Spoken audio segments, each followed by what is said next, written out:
and then YouTube can auto close caption when we There we post go. it, or you can make it available later then. There we go. Okay. All right. So I've started recording. Okay. I'm going to let some people in. Okay. Do I need Thank to mention that it's being recorded, or should we just assume people? I think everybody just was notified. Okay, Yeah. perfect. But you can mention it too, please. Okay. Here we go.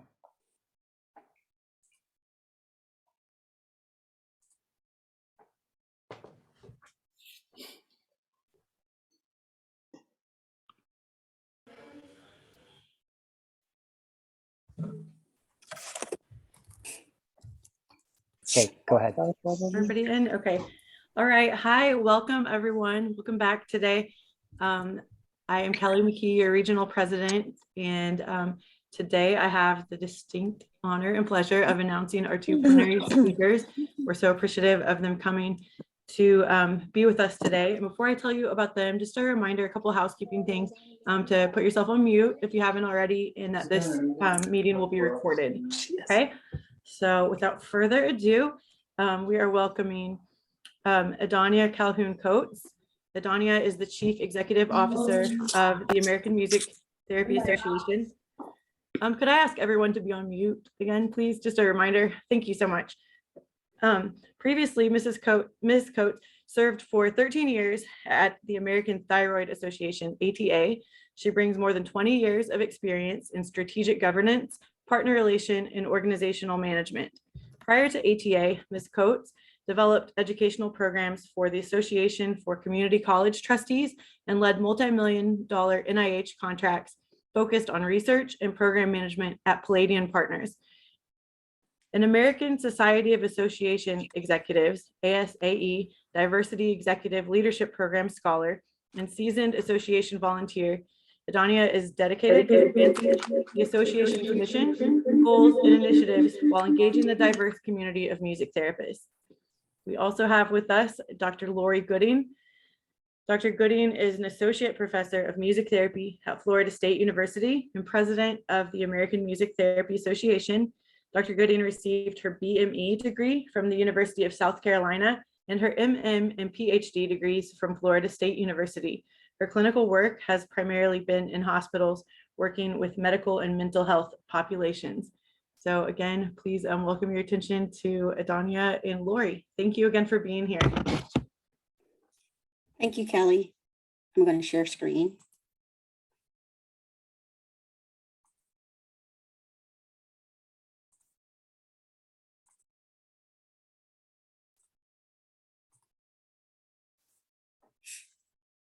All right, let's go. Hello, everyone. I am Adonia Calhoun Coates, and I'm the Chief Executive Officer of the American Music Therapy Association. Lori and I appreciate the Midwestern region leadership and all of you for allowing us to connect with you as representatives of the national organization. My efforts to date have largely consisted of learning the AMTA landscape, identifying and addressing gaps resulting from multiple leadership transitions, and updating or creating policy where it may be lacking or non-existent. It is clear that there is much work to do, but I am up to the challenge. AMTA is not unlike other organizations seeking to remain relevant and thrive under many economic, societal, and environmental shifts in recent years. However, our internal challenges at the executive level, above and beyond COVID challenges faced by the national organization and all of our regions, have taken a toll. I truly appreciate all of the support I have received from the community as I work to figure out and support our path forward. I look forward to meeting many of you along my time here at AMTA. I would now like to welcome comments from your AMTA President and Board of Directors Chair, Dr. Lori Fogus-Gooding. Thank you, Adonia. Good morning, everyone. Thank you for having us here today. I'd like to start by welcoming the 2022-23 AMTA Board of Directors. The current board was seated on February 28, 2022, and in forming the board, I listened to the concerns of our community and worked to develop a new process for board appointments. For the appointed positions, I worked in partnership with an ad hoc committee to select individuals from those who self-expressed interest in serving on the board of directors in the AMTA open call for volunteers. No, I won't be doing that. This committee was formed in consultation with the regional presidents, the DEI committee, and other stakeholders, And we used an iterative process in selecting the appointments. This process included, but was not limited to, an anonymous response component in an effort to reduce selection bias. After we completed the process, the appointees were then approved by the board of directors. We also continue to honor motions from the Assembly, which were passed by the board in late 2021 related to the DEI board position. This has included DEI committee members serving in the DEI board position while we work to build trust and more effective communication with the DEI committee, affinity groups, and our minoritized and marginalized community members. Additionally, the board is working to consider and establish a number of new task forces and work groups to support critical movement surrounding matters such as strategic planning, bylaws revisions, website review, transparent and improved member communications, and much more. We are thankful to the 2020-2021 AMTA Board of Directors for their efforts to keep the association moving during the challenging times of COVID and without CEO presence. At the 2021 Annual Conference Business Meeting, member attendees requested that all association leadership reflect and confirm their commitment to necessary transformation in the association and the music therapy community.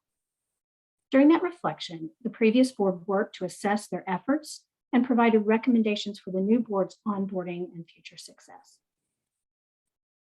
As we move forward, I recognize that we must do different. I am committed to listening, learning, and working toward a more diverse, inclusive, equitable, and accessible AMTA. My hope is that the board appointment process is just one of many steps toward an AMTA that welcomes the full community. I'm dedicated to working with everyone, including our national and regional leadership, the Assembly, committees, our boards, work groups, task forces, affinity groups, students, the larger music therapy community, and any other group or stakeholder engaged with music therapy as we move forward. The 2022-23 AMTA Board of Directors looks forward to connecting with the music therapy community while we work to establish channels to listen effectively, offer more transparency, and better inform the community.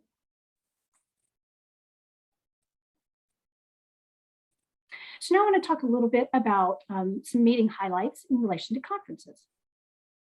We are pleased to announce that AMTA will hold the 2022 annual conference in person on October 17th through 23rd at the Hyatt Regency Riverfront Hotel in Jacksonville, Florida. We're very excited to be able to connect in person with the entire music therapy community, and we're hopeful that COVID will not present new challenges to impact our plans. Please consider applying for AMTA conference scholarship opportunities, for which I'll speak a little bit more about later. Should there be any changes, we will continue to provide updates on our plans on the AMTA website as they evolve. So for now, here are some important dates to consider. The call for conference proposals is now open, and you can go to the AMTA website under latest news for submission deadlines and information. We also anticipate annual conference registration will open in mid-June. The early registration deadline is August 20th, so please begin to consider your plans and save the date. In terms of regional conferences, this year we had 3 regions that planned in-person conferences and 4, including Midwest, that are offering virtual engagements. We wish all of the regions much success, and we thank you again for allowing us to be here with you today. Thank you, Lori. It has been evident during my time at AMTA that diversity, equity, inclusion, and access are of critical importance to the music therapy community and in need of work. How the association has managed diversity, equity, inclusion, and access concerns have left members in a place of frustration, where gaps have grown. A comprehensive approach is needed to identify and clarify concerns, one that does not single out or target the experiences or voices of those most impacted by those concerns. During the previous board term, there were many attempts to address community concerns. However, these efforts were primarily board-focused and often fell short. Moving forward, we aim to create a more equitable and collaborative process to effectively listen and respond to community concerns as they arise. We recognize that diversity, equity, inclusion, and access is a journey, not a destination. How we engage, include the community, and move forward is critical to rebuilding trust that is earned. Here are a few goals we have planned or implemented to further address diversity, equity, inclusion, and access. The board of directors engaged the DEI committee members at a recent board meeting to hear concerns expressed by affinity group leaders in recent months in an effort to find a path forward for supporting how diversity, equity, inclusion, access, and anti-racism presents within the board's composition and throughout the organization. Lori and I seek a diverse national organization board of directors where all are elected and voting members, and all deliberations and decisions are vetted through a DEI lens. We acknowledge that well-respected leaders such as Melita Belgrave, Marisol Norris, and Natasha Thomas, who have worked tirelessly to create and further DEI movement, encountered way too many obstacles and were harmed by association failures to listen and ensure safety for their engagement. We must do better to address the concerns and recommendations put forth by marginalized and minoritized community members while creating space for safe and transparent collaboration toward our goal of effective structures, systems, and education that supports our entire community. Lori and I want to do things differently, and we hope you will begin to notice these changes through action.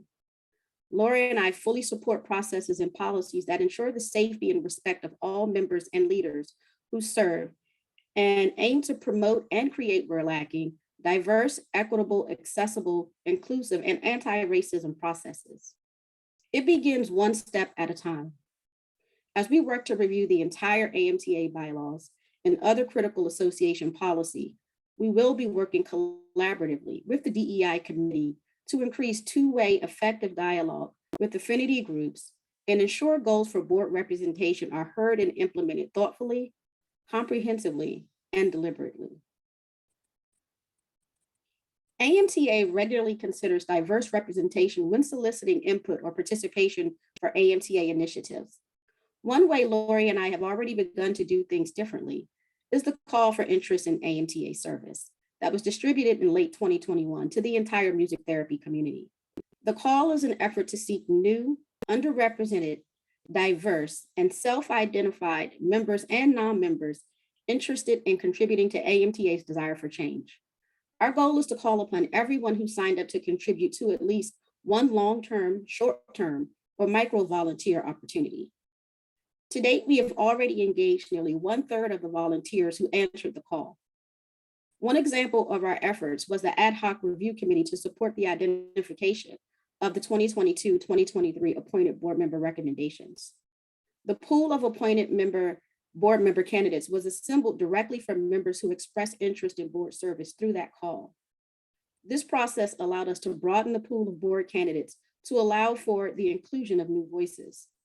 If you are interested in supporting AMTA efforts, we invite you to sign up for the call on the AMTA website under latest news now.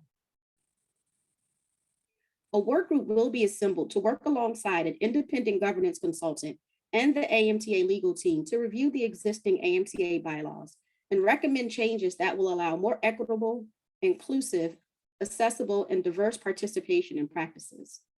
The work group will assess longstanding policies to consider revisions given environmental, societal, social, economic, and other shifts since those policies were created. An independent communications and organizational change consultant with the DEI lens is being engaged to bring a new approach and perspective to AMTA efforts. Our goal is to create transformative dialogue that will lead to the generation of clear action steps and a collaborative for a path forward. AMTA is also working to broadly express our commitment to diversity, equity, inclusion, and access. The committee handbook, board manual, and annual conference materials now express AMTA's interest to seek representation that is diverse, as well as the importance to consider diversity, equity, inclusion, and access in all deliberations, discussions, and opportunities to engage. While there is much work to do to improve and expand equity within the association, expressing our commitment through multiple channels where volunteers and participation is solicited is one way we begin to signal our commitment to do things differently. The AMTA annual conference team has worked hard in recent years to create processes that allow for equitable review of conference proposals, selection of speakers that represent the music therapy community, and a balanced program of substantive content. The conference team is committed to expanding processes to seek diverse representation on panels, reviews, and speaker selection. All of the AMTA groups who support our education, clinical practice, and professional program efforts stay abreast of matters that are of importance to the music therapy community. Many discussions that surround diversity, equity, inclusion, and access have been ongoing for years and will continue as they work to assess and update existing processes and policies, and consider new policy that impacts the profession. This is not all that is planned at AMTA, but we hope this offers a few examples of our plans. Thank you for your contributions, voices, and assistance as we support service of your clients and the profession through the mission of AMTA. In this way, we aim to shape a vision of music therapy for growth and a place where you may thrive. Thank you, Adonia. So now we're going to talk a little bit about stakeholder engagement. We have a number of things happening in this arena. The number of groups interested in learning more, partnering with music therapy, or receiving music therapy resources is growing. In recent months, the national organization has seen a rise in groups looking to connect music to research, medicine, and health. It is imperative that we create strategies to foster and expand these relationships to raise awareness for and the visibility of music therapy, as well as create new opportunities that complement the music therapy community. The Sound Health Initiative is one collaboration sparked with Dr. Francis Collins and Renee Fleming, formed a partnership cooperative between the National Institutes of Health, the National Endowment for the Arts, and the Kennedy Center to explore many perspectives of research and music-based interventions in health. Efforts related to the Sound Health Initiative continue to grow, and AMTA is at the table and very active in these many endeavors. A sub-activity of the Sound Health Initiative is the Sound Health Network, a partnership of the NEA with the University of California, San Francisco in collaboration with the NIH, the John F. Kennedy Center for the Performing Arts, and Renee Fleming, the center's artistic advisor. The Sound Health Network was established to promote research and public awareness about the impact of music on health and wellness. In 2022, the Sound Health Network is focusing on music therapy. And if you haven't had the opportunity to go to the Sound Health Network and join, please take some time to go there and add your name to the register so that you can be contacted if someone in your area is looking for a music therapist. AMTA's collaboration with Bristol Myers Squibb for the Multiple Sclerosis in Harmony Project, or MS in Harmony as it's commonly known, continues in 2022. This program consists of on-demand online video modules delivered by board-certified music therapists on various topics and concerns common to MS patients and their families, and informed by evidence from the research.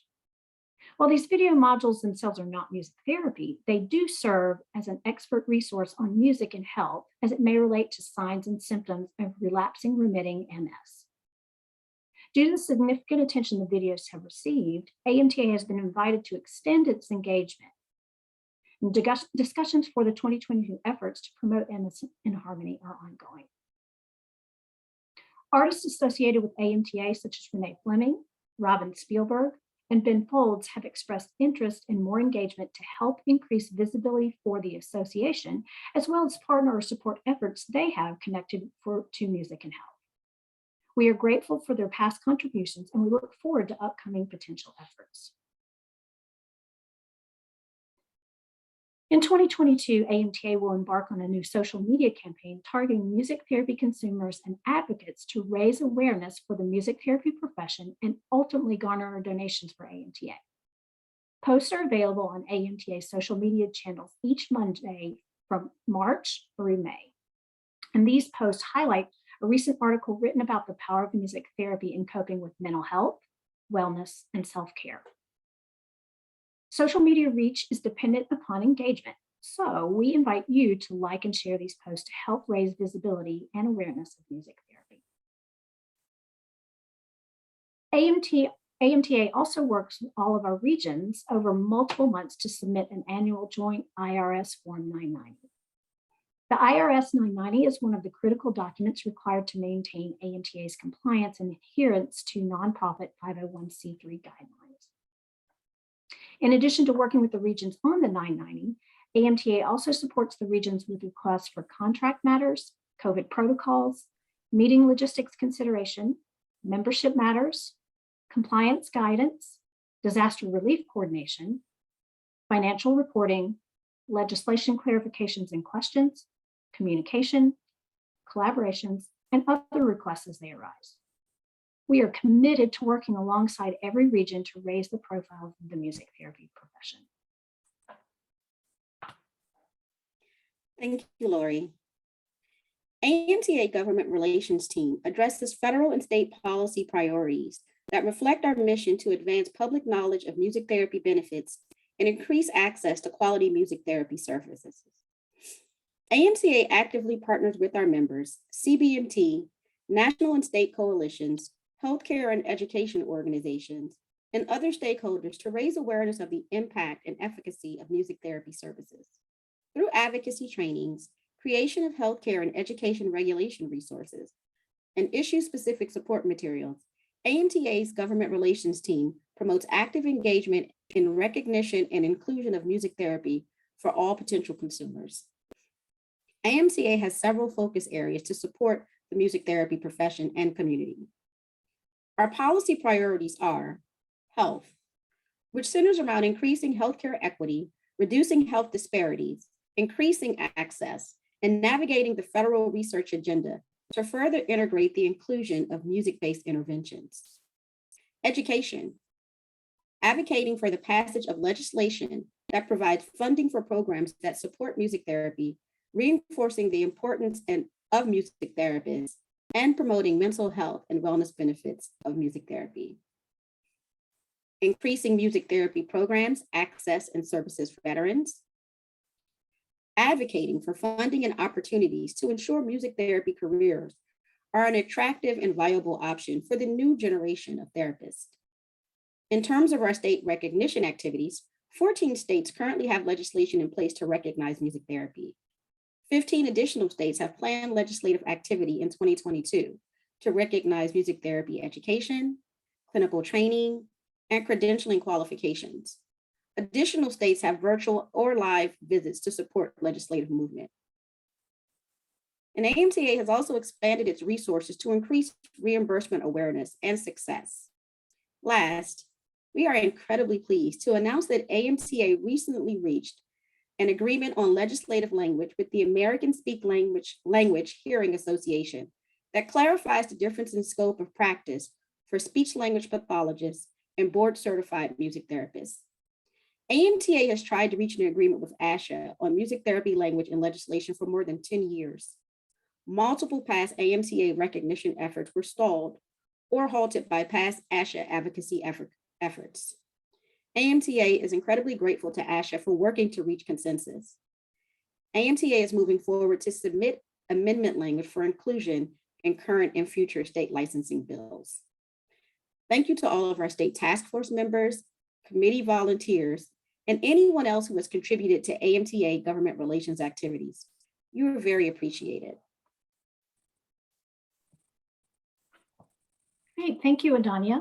Now we're going to talk about scholarships and grants. Each year, AMTA provides 8 scholarship and grant opportunities to qualified AMTA members and students to support the education of music therapy students and continuing education for professional music therapists. Monies provided for educational and research opportunities for members total in excess of $30,000. In addition to our scholarship opportunities, the Arthur Flagler Foltz Research Award Cycle is now open. The purpose of the Arthur Flagler Foltz Research Fund is to encourage, promote, and fund music therapy research and conduct research on new and innovative music therapy treatments. The fund awards $20,000 to one awardee, and the application deadline is June 3rd, 2022. The AMTA's Research Committee Clinician-Based Research Grant is another funding opportunity that awards approximately $5,000 to a clinician researcher over a 2-year period. And we recently finalized the process, and there's now a 2022 winner for the AMTA Researcher Clinician-Based Grant. So we encourage you to go to the website and find more information. We also invite you to visit AMTA's website or reach out to the national staff if you want to learn more about the opportunities available to support music therapists. Thank you, Lori. AMTA publishes and sells a variety of books to support our mission, educate the public, and infuse important revenue into the association.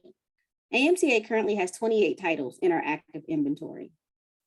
The AMTA Journal Program has served as a consistent and stable program for many years, thanks to our journal business manager, Barb Else, and our current editors-in-chief, Blythe Lagasse for the Journal of Music Therapy, and Laura Beer for Music Therapy Perspectives, with their editorial teams and editorial board. Our partnership with OUP has helped to streamline journal operations and lift the journals to a new level of visibility worldwide. Due to the increased attention in recent months surrounding the stepping down of two well-known and respected music therapists for their guest co-editor roles on the Journal of Music Therapy special issue on social justice, and the social media complaints surrounding plagiarism concerns, the journal team is committed to delving deeper into its processes and leaning into scholarship and education about diversity, equity, inclusion, and access, and social justice within the research and scholarly publishing community. We value the voices of Natasha Thomas, Marisol Norris, Bria Murakami, and others who have come forward to shed brighter light on issues surrounding equity, power dynamics, and privilege that have plagued research for far too long. Their perspectives and experiences are important as we work to listen more effectively and address barriers to participation within the association and the profession. Journal editorial team education, updated processes for instructions to authors for both journals, and much more are ongoing to encourage, expand, maintain confidence in AMTA's research program, resources, and opportunities. Recently, both journal boards and the editorial teams took part in a DEI-focused workshop to expand their knowledge base and lens. We're incredibly grateful to all of the work of our entire journal staff, our entire editorial boards, and so we thank them for the work that they've done thus far, and we look forward to important work from them as we go forward in 2022 and beyond.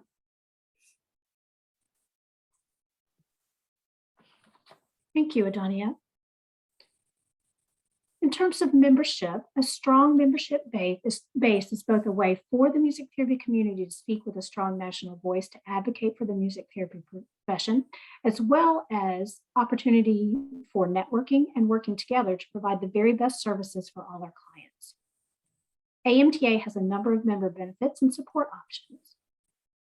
In 2022, member benefits total a monetary value of over $5,400.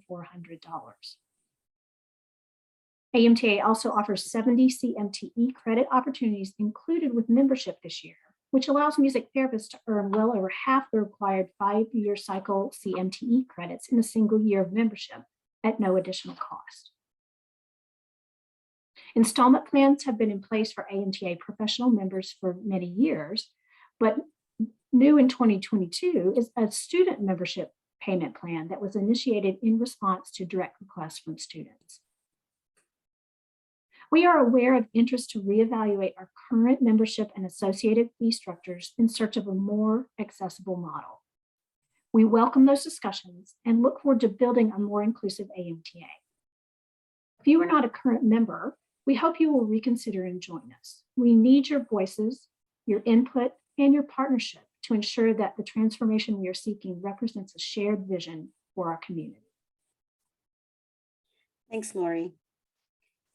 The committees and additional groups that support AMTA's education and clinical efforts regularly engage with faculty, internship directors, and students to support the development, maintenance, and improvement of important standards, policies, and processes, so the profession may stay abreast of new developments in a rapidly changing world. These groups approve academic programs, support national roster internship directors and programs, consider and recommend important changes to navigate the current state of the profession, and support student development and pipeline building. AMTA has 89 approved academic programs, with a few new programs anticipated for approval in 2022. 45 of those academic programs offer only bachelor's degrees. 44 offer bachelor's and master's degrees, and 10 programs offer doctoral degrees. AMTA has 200 national roster internship programs. There are 169 active programs and 31 inactive programs. Many of these inactive programs are due to the pandemic. AMTA is hopeful these programs will return to active status soon. AMTA is grateful to all of the governance chairs and volunteers who support AMTA's Academic Program Approval Committee, the Association Internship Approval Committee, Education and Training Advisory Board, Competencies Review Task Force, and the Commission on Education and Training for the 21st Century Music Therapists. We also thank all of the faculty, program directors, clinicians, researchers, music therapy business owners, students, members, and non-members who continue to engage with AMTA as we strive to be the leading organization for music therapy, for the music therapy profession and community.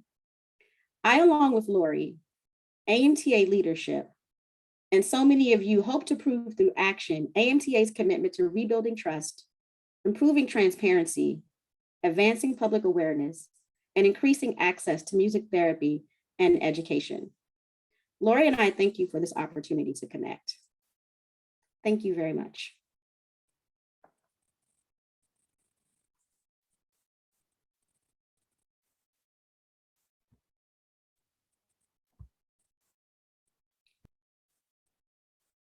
I think now we're here to open up the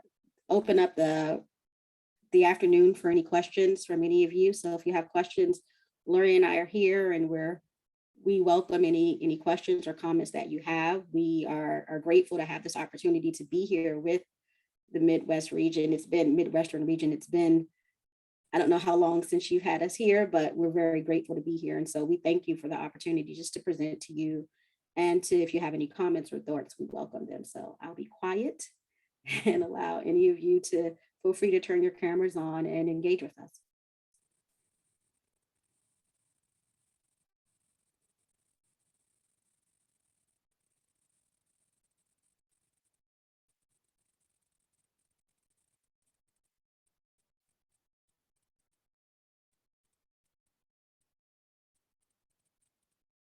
Okay, well, not engaging is perfectly fine too. Again, we're really happy to be here, and I hope to get to meet so many of you while I'm here at AMTA, as well as Lori. I wish we could be meeting with you in person, but through the wonders of COVID, we're here virtually. So we appreciate this opportunity. And if you have any questions or you have any concerns with AMTA, we welcome you reaching out to us. I see that someone had raised their hand. I believe Kelly Carlson. Hi, thanks so much for presenting and talking to us today about the status of AMTA. Yes. My question is, I know that there are lots of vacant spots on the DEI committee right now, and I know in our region, there's been some concern about just what is the environment of that committee, and how do you plan to make that a safe space for those committee members to feel supported and heard? Do you have plans, or have you started making plans for that? Sure, we have. We're working really closely with the DEI committee. Now we've been working over the last few months to really just rebuild that relationship with the committee. We have we actually have 6 of the 7 representatives now filled for that DEI committee. We have 1 slot still remaining. So things are coming along slowly but surely, but our plans are just to work very closely with them to try to rebuild the relationship that has definitely been impacted over the last year. And the DEI committee members are participating on our board meetings to bring a DEI perspective to all of the board conversations. The engagement, I think, has been successful in 2022. And so we want to just continue to build upon that and continue to work with them and really find a way to address, so many of the concerns that have been expressed in the past and move forward together, because I think that's really how we're going to do things better here at AMTA. We have to work together. We have to speak to each other. We have to collaborate. And I think from the leadership perspective, we have to listen and we have to understand, the history of this organization, the history that that my position represents, the position that Lori is in, and what that means to so many people, and just continue to try to have these conversations, be open, be honest, and try to show you that we are different. We want to continue to be different, and we really want to, move the association forward in a positive way. It's going to take a lot of work because we are in a very critical space and so much has happened, but we have the desire to do better. And again, we are open to your feedback, to your input, to conversations. We're not shying away from it because we really want to do better.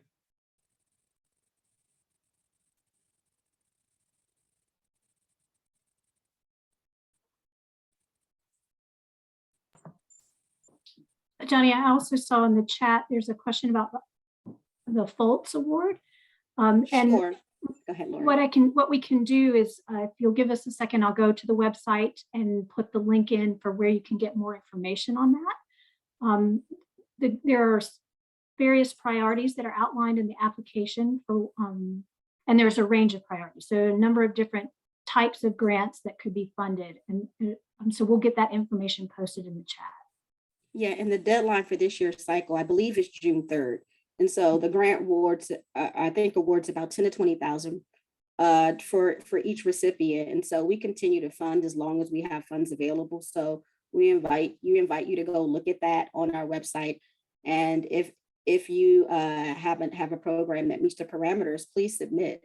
We have this funding. We continue to want to find ways to build other options for funding for the music therapy community. So we're going to continue to work hard to try to create programs and resources that help support the community. I see the question on when do we expect a permanent DEI chair to be selected? Well, we've been working with the DEI committee, and we have been asked to halt on selecting a specific DEI committee chair until we've had continued ongoing discussions and we build further trust. What we've learned, I think, over the last year plus through especially through my efforts here at the association, is that we really didn't set that position up for success in relationship to the board position, the DEI chair and the DEI board representative being an overlapping role. So we've heard from the DEI committee, we've learned from definitely, I think, the unintentional harm, but definitely direct harm that was caused by putting in systems and processes before really considering the implications, I think, throughout the association and the impact it would have on individuals who serve in that position. So we're working really hard with the DEI committee to talk about how do we do this differently? How do we ensure the safety of anyone who comes and serves in this position going forward? So it is an ongoing process, but the DEI committee has been very forthcoming. And we continue to work with them and to listen and try to collect, feedback through the DEI committee from affinity group leaders, so that the work that we do going forward is deliberate, and we're considering everyone and really trying to build safety so that people feel comfortable contributing and participating at AMTA. And I think I just saw a question about the AMTA annual conference. We will have the annual conference in person in 2022. However, we are working on a second offering that will be a virtual component that will be offered in November. And it will include a few select recorded presentations from the in-person conference, but it will also include new content, because we recognize that not everyone will have the ability to travel to the annual conference. We wish everyone could, but we are aware of the reality of, I think, the situation for so many. And so we're excited to be able to welcome all who can come to the conference in October in Jacksonville to join us and to try to just rebuild our community through some great networking opportunities and education. I'm sorry, I have chat coming up, so I'm trying to read. I see what you're saying, Becca. You're asking about the DEI board and who the members are. Some of the positions that are new to the DEI committee were recently filled within the last, I believe, 2 weeks. So our website may be outdated, and we definitely apologize for that. The changes and transitions to the DEI committee have been very fluid. And so we're continuing to try to work with the committee directly to try to figure out how to move forward.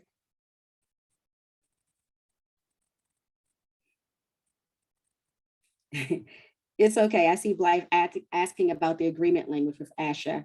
I can't tell you all of the specific language that has been added, but I know that our government relations committee has worked incredibly hard, and it talks about the scope of practice. And I think that's been one of the biggest challenges between AMTA and ASHA for so long. So I can't tell you exactly what it says, but it has been, it is already moving forward in a number of bills that were being pushed through in 2022. That language has been included, and we've had no opposition from ASHA this year since they've reached a consensus. So we're still talking with them and figuring out how to continue to now build a relationship with them.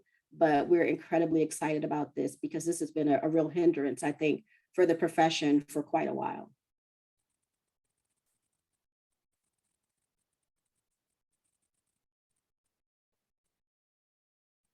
And thanks, Blythe. We appreciate the positive feedback, and really all the credit goes to our government relations team and the work that they do with CB&T and all of the state task forces and all of the volunteers who just have continued to work incredibly hard, for years, and especially over the last year with ASHA to try to come to some sort of agreement to allow us to both move forward, both professions to move forward.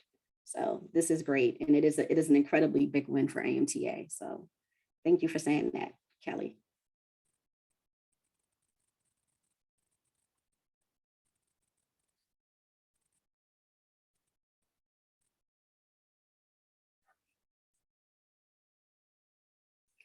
How can you continue to stay current with the DEI change as well?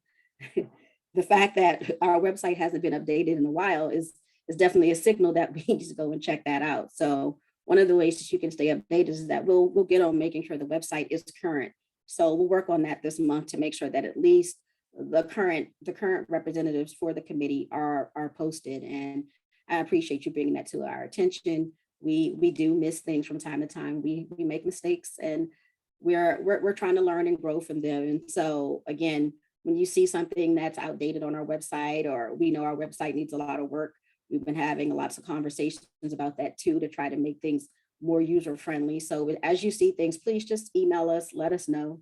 We'll continue to try to work to be more current and be better. I would love for Ben Folds to buy us a new website. Ben Folds, we have been in touch with him, and he is interested in engaging with us.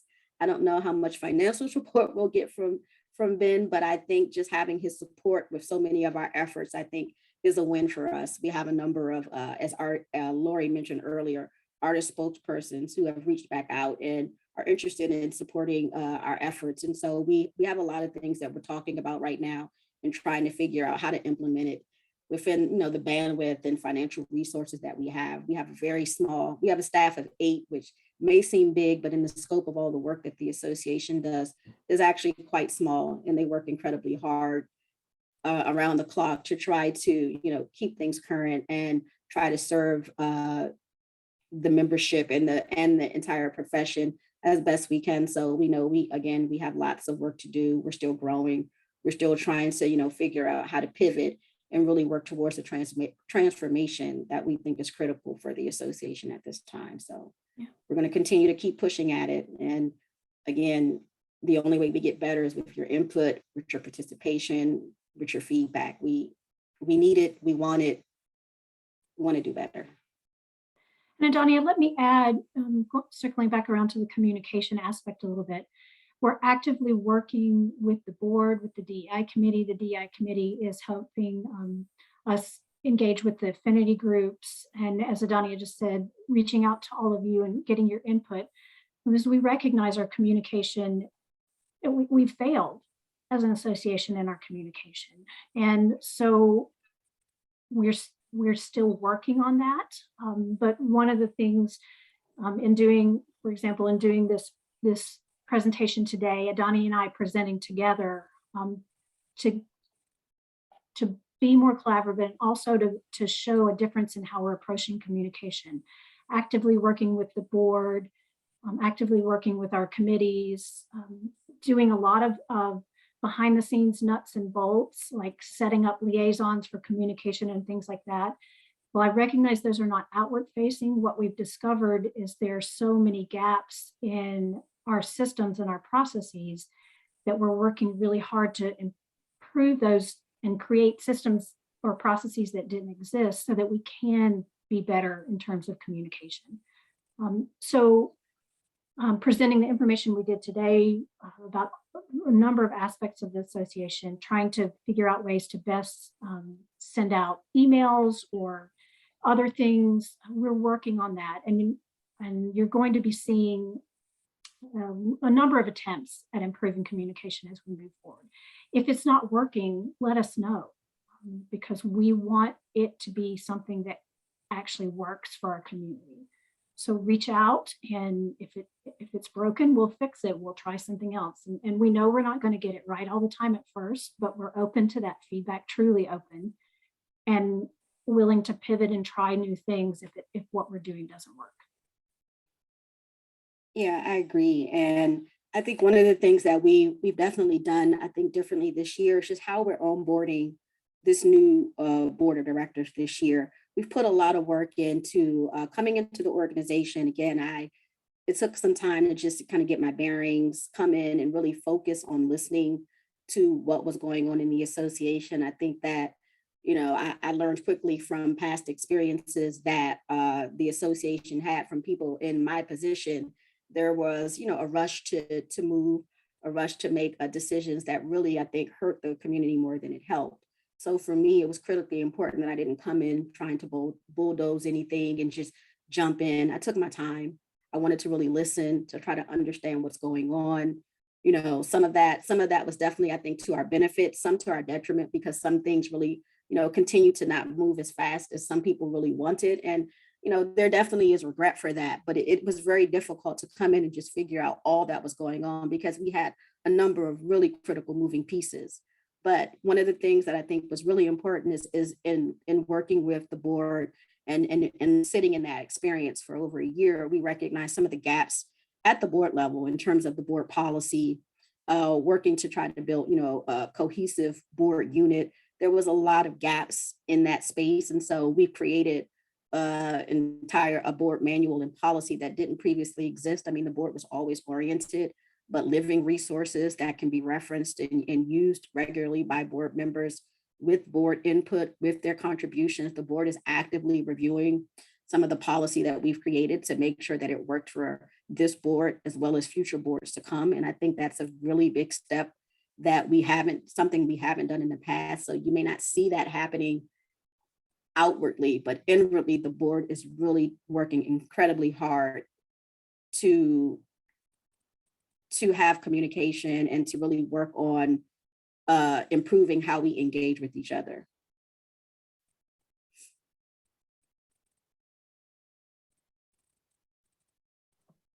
I see the question about, you want to go ahead, Lori? Sure, Adonia, I can. So there's a question about a lack of racial diversity in the new board and whether that relates to diverse applicants. The way we did the appointments, so the elected positions from both the greater membership and the assembly were elected in by larger membership and the assembly itself. In terms of the appointments, we pulled directly from those individuals who self-identified interest in serving on the board. And so those people that were selected through that process that included an anonymous component as well as additional components, we pulled from the individuals that volunteered and expressed interest. So yes, we pulled from who was there, and there was not as much diversity from a racial perspective component in that pool. But we decided to go with that process, recognizing it's not ideal and it's not perfect, and it certainly is not where we want to be long term. But we're also really aware of in the past where individuals have been tokenized. And so we are trying to learn how to best navigate. And we felt at this point in time, the best approach was to take that pool that self-identified and use that as our list, as our resource for selecting the appointments. These are appointments that I didn't even, as the board president in the past, typically the president would select people and appoint. And I still followed that in the literal sense. I appointed and then the board approves, but these were not individuals that I chose, selected myself. This full committee participated, and I didn't even know some of the individuals that we ended up selecting. We had them answer questions, and we really thoughtfully considered their responses to those questions, and there were DEI components of those questions, and we felt like that at this point in time, this was the most effective way to move forward. And Lori, can you speak to the diversity of this board? Because I think there are some misconceptions about the diversity of this current board, and that it is one of the most diverse boards that we've had.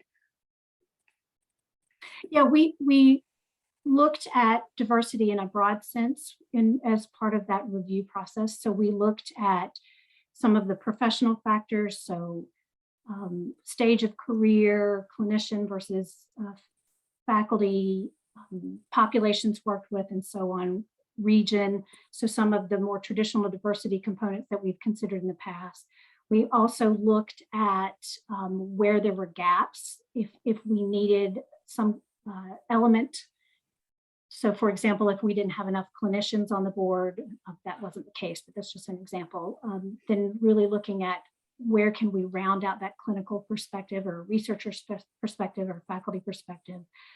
There are individuals from a number of our marginalized and minoritized communities, and trying to be intentional again about pulling from those individuals. We have individuals of various race and ethnicity, sexual identity, gender identity, sexual orientation, career stages, and so on. So really trying to be thoughtful in pulling in diversity in a number of ways, and broadening what is on the board so that we can have those perspectives as part of the conversations moving forward.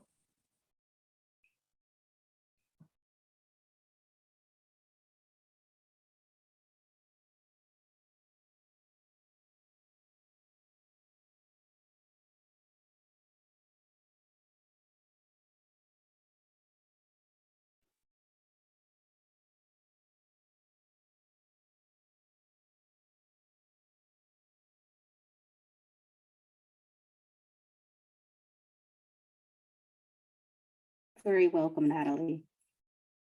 Again, I mean, that's why we're here. We're here to answer questions. We're here to engage. We're here to hopefully have you get to know us, to get to know a little bit about so many of you. We're going to continue to keep working as hard as we can to show, and through action, how we want to, really move the association forward. So again, we continue to appreciate the opportunity to engage with each region. We appreciate you welcoming us here today. And we're here. You can email us, you can reach out to us. I am approachable. I welcome, your input. I welcome your conversations. When we are in person, please walk up to me, speak to me. I'm not in a tower. I'm sitting in a home office right now in my basement. So just reach out for anything you need. We're here. And so thank you. Adonia, Lori, we are so appreciative of you taking the time out of your weekend to engage with our membership and get to know us and answer questions and give us all these wonderful updates about what you're working on. We appreciate you, and we'll definitely continue this conversation and look forward to growing together. And for the membership, thank you so much for being here with us today too. Just a reminder that the next set of concurrent sessions start at 1 p.m. So go stretch your legs or grab some lunch, and I hope you have a fulfilling rest of conference for today. Okay, thanks again. Thank you, everybody. Thank you, everyone. Bye-bye.